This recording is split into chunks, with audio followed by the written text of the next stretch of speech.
that's what it was. And after the sparring, we respected each other. Like, it was a different type vibe after we sparred, honestly. Now it was like, oh, damn, bro. Like, damn. Like, we really started to get to know each other, you feel me? Because when he came to our gym, he was popular. Like, Shakur was the guy. They knew him. Everybody knew him. Yeah. And amateurs. One thing I can say, though, because, I've been seeing, we've been amateur together and stuff. Right. The boxing community got completely shaken up when footage leaked showing Keyshawn Davis dropping Shakur Stevenson during sparring. This clip put Davis's natural ability and perfect timing on full display, showing just how brutal these elite training camps really get. Davis made it clear that Teofimo Lopez brings serious skills to the table, especially after watching both Stevenson and Lopez work during their amateur days. What he's really saying is that raw talent only gets you so far, because when it comes down to it, your preparation, reflexes, and game plan are what separate the good from the great when the lights come on. How do you see Teo against Shakur playing out? Because you want me to tell you the truth, like, this fight could have been the winner's bracket fight. In other words, they're jumping to it, but at the end of the era, it may have been Teo and Shakur, especially if you would never fight Shakur, right? How do you see this fight playing out? I see it playing out, let's say, I see it starting off slow. Okay. And then I see as Shakur wins the first round, as Shakur wins the second round, slowly, I think Teo is going to eventually start picking it up and start imposing his will. Right. And then, it's just going to go from there. That's how I think it's going to go. That's a fair assessment. Looking back on that sparring war with Shakur Stevenson, Keyshawn Davis keeps it real about what went down, saying there was nothing personal about it, just pure competition. He breaks down how frustrating it was trying to find his range, while Stevenson kept catching him clean with those counters. But here's the thing, Davis never backed down, knowing that easing up even for a second would give Stevenson the opening he needed. That brutal session opened his eyes to just how sharp Stevenson really is and reminded him why you never stop pushing forward no matter what's happening. Boom, sparring day come. I'm confident. I'm knowing I'm about to go in here and beat him up, right? Man, I get in the ring, man. Why I cannot hit this man, right? I cannot hit him, but he touching me. So I'm like, oh, this is different. He different. Like, he different. So I just keep, I'm 14, he's 16. I just keep going. I just keep going. So some getting through, some not. Some getting through, some getting not. And I felt as if I was to step off the gas pedal, he was going to get me. So I just had to keep going, you feel me? And I know he explained that a lot of times in interviews, like, that's why he respect me so much, because in that sparring right there, I didn't respect him at all. I was just trying to F him up. Yeah. You know what I'm saying? Like, and that's what it was. And after the sparring, we respected each other. Like, it was a different type vibe after we sparred, honestly. Now it was like, oh, damn, bro. Like, damn. Like, we really started to get to know each other, you feel me? Because when he came to our gym, he was popular. Like, throughout this entire fight camp, Shakur Stevenson has been locked in like never before, showing the kind of focus that separates champions from everyone else. Each training session gets treated like it's the real thing as he perfects his fundamentals, works on his hand speed, and builds that championship conditioning. But Stevenson's preparation goes way deeper than just the physical side of things. He's breaking down film, studying every angle, and running through countless scenarios in his head to make sure he's mentally bulletproof. His whole team is built around staying consistent, being precise, and getting better every single day. This level of dedication means Shakur plans to walk into that ring completely dialed in, knowing exactly what he needs to do and ready to show the world what peak performance looks like. The fight is discipline, time away from my family. How you gonna beat me? Ain't no way you can beat me that way, bro.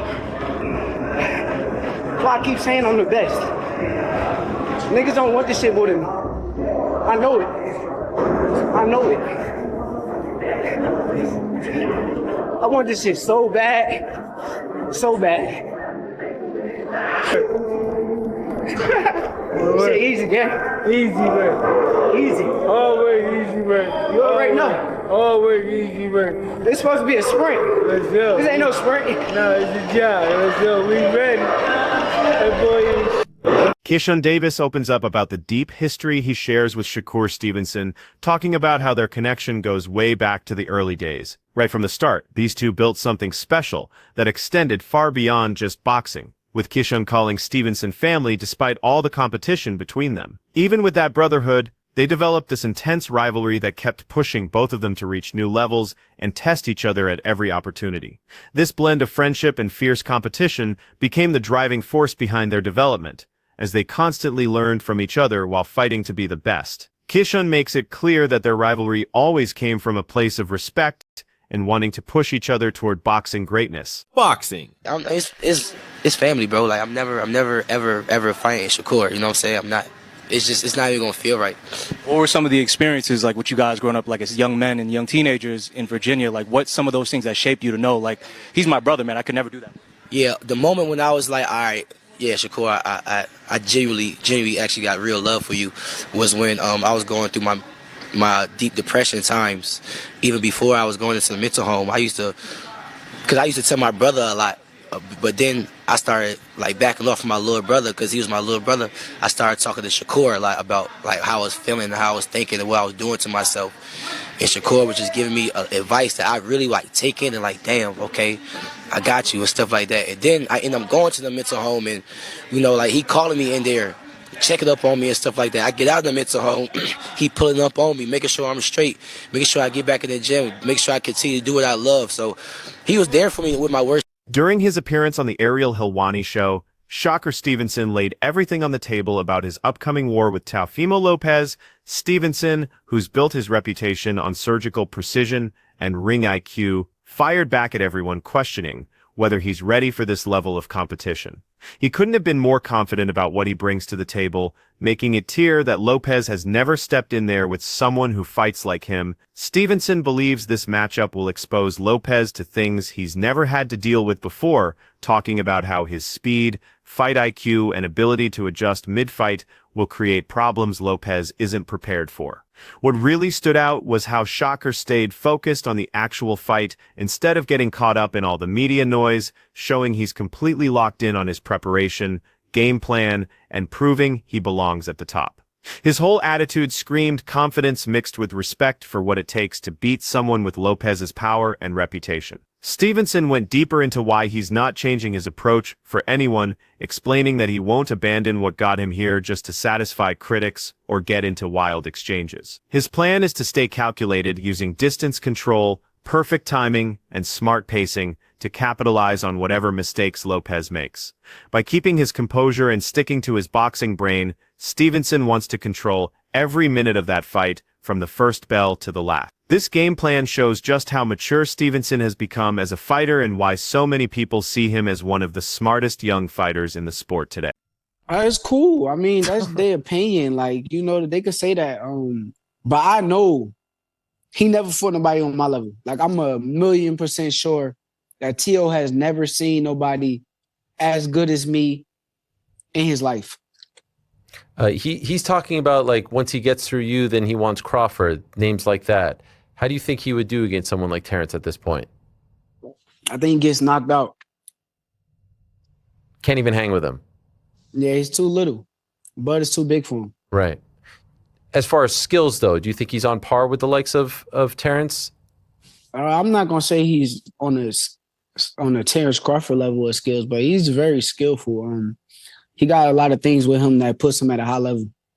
One thing that was interesting to me was it seemed like you were going to move on from Matchroom, but now Eddie Hearn is involved in this, and this is a Matchroom event, it seems like. I know it's a ring card too, but he's promoting it here in the United States. So what is the state of your relationship with Eddie and Matchroom at this point? Eddie's my guy. I'm actually not signed to Matchroom, but he's my guy. I'm a big fan of Eddie Hearn, and nothing but respect to him, but I'm glad he's the promoter that's on this card. I'm glad to share the spotlight with his promotional company. So if he's your guy, how come you're not signed to Matchroom? I mean, it's just business. If it makes sense, then I will. You know, if it come down to it and that's what makes sense, then we'll do it. But right now, I don't think it makes sense. Okay, so are you just more of like your own man at this point? Your own entity?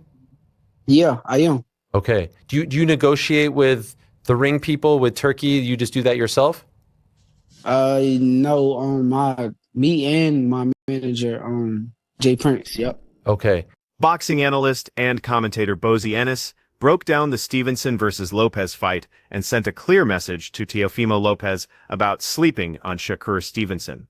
Ennis made it crystal clear that Stevenson's speed isn't just about moving fast, it's a complete weapon that lets him dictate the pace, slip punches, and set up devastating countershots. He warned that fighters who think they can just walk forward throwing bombs without respecting Stevenson's movement and timing usually end up getting schooled. In Ennis's view, Lopez better take Stevenson seriously, because that combination of fight intelligence and lightning speed creates problems that most fighters just can't solve once they're in there. Apart, man. You're gonna pick them apart. And I gotta tell everybody this, that what you call him is real athletic too. Teofimo. So I mean, I don't think it's gonna be an easy fight. You know what I mean? People think, a lot of people say it's gonna be easy and all. Nah. Teofimo can punch and he can box. And like I said, and he's real athletic. So, you know what I mean? That'll make it a little difficult right there. You know what I mean? I see a lot of people going back and forth with it. Some people think Tio got the advantage because of the weight and that he's athletic and explosive. Some people say Shakur is the better boxer. Yes. Right? Yeah. How you see that fight ending? Well, they saying, they got the weight and all that. I see Shakur boxing big guys, light heavyweights and all that stuff. Just like Boots, he box heavyweights and put the heavyweights down. You know what I mean? I think that's the right move for him. You know what I mean? Get up, and I think he can really do good at that weight. This isn't a stoppage. I'm looking at a decision, not a stoppage. But then it all according how Till come in. If Till come at him, he's gonna run into some shots. It might be over. You know what I mean? Now, you always tell me it's the shot that you don't see coming. That's it. That power is speed. Right. So, could it be a situation where people underestimate Shakur's punching power? Yeah. I think Shakur can punch. You know what I mean? I think he can punch. It's just like I said, speed is power. Not them guys, muscle bound guys come in and they tell me, he can punch and all that. Like I just got finished saying, like you just got finished saying, matter of fact. The punch that you don't see knocks him out. And they always say, man, I didn't see that punch coming. That's the one you worry about. Veteran boxing journalist Dan Raphael weighed in on this matchup by breaking down what both men bring to the table after building impressive careers. Raphael painted this as the perfect storm between Stevenson's technical mastery and Lopez's explosive finishing ability. He gave Lopez credit for having that one-punch power that can flip any fight in an instant, but also praised Stevenson's textbook approach, boxing IQ, and defensive skills that make him so hard to hit clean. What Raphael found so interesting was how these completely different styles create so many ways this fight could play out depending on who can impose their will first.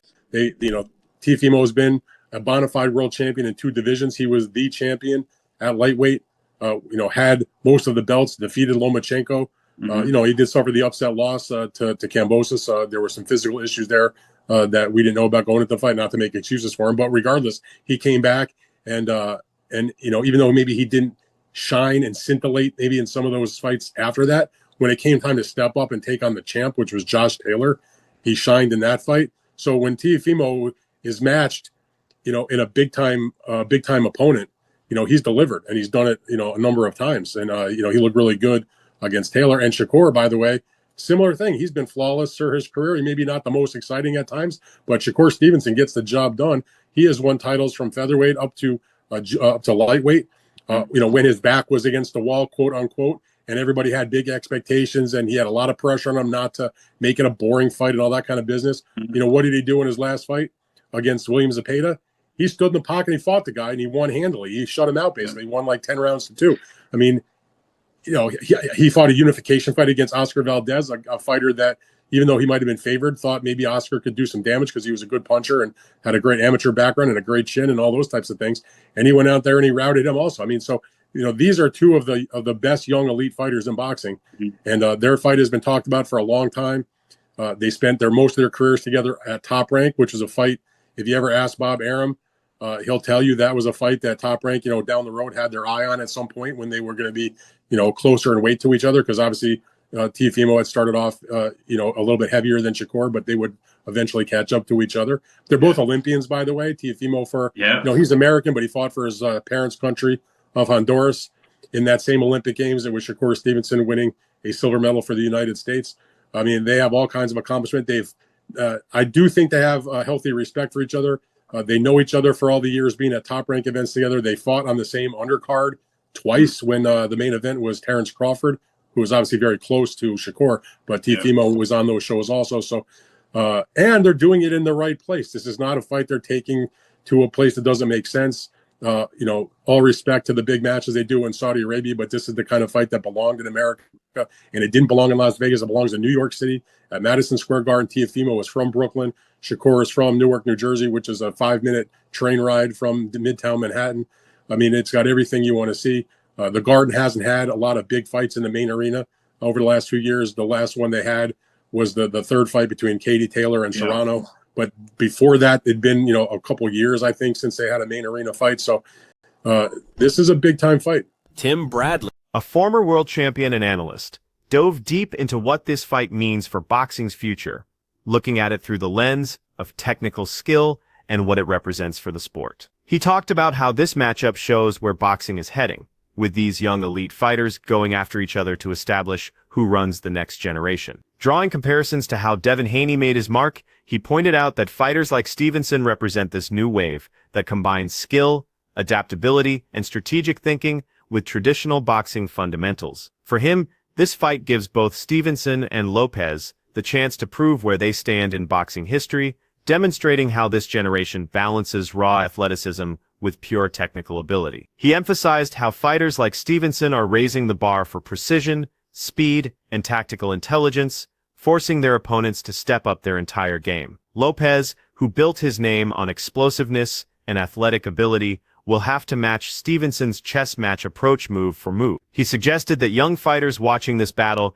can study both approaches, learning from Stevenson's calculated style and Lopez's ability to take control through power and pressure. When it's all said and done, he sees this fight as huge, not just for these two warriors, but for boxing itself, showing how the sport keeps evolving and getting better. Going at it again. Yeah, I think Devin Haney setting the trend.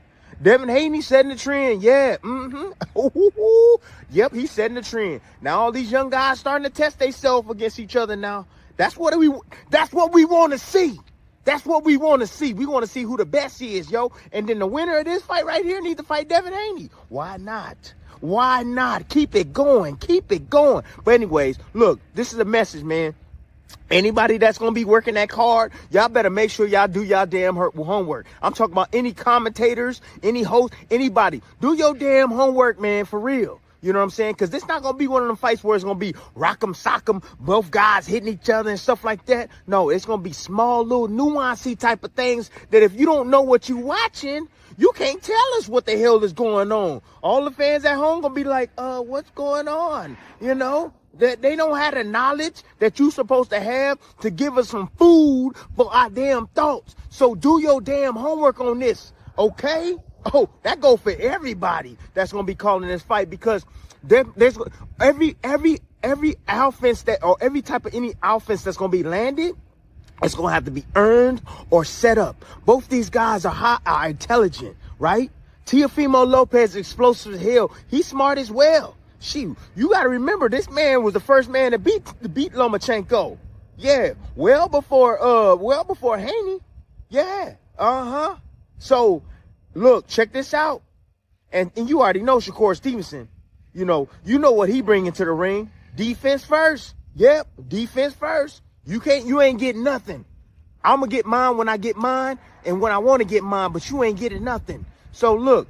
Y'all might perceive this fight as being boring and this and that. This is going to be one hell of a technical battle that I can't wait to see. Another angle in this whole debate centered on how Teofimo Lopez performs when he faces top-level competition.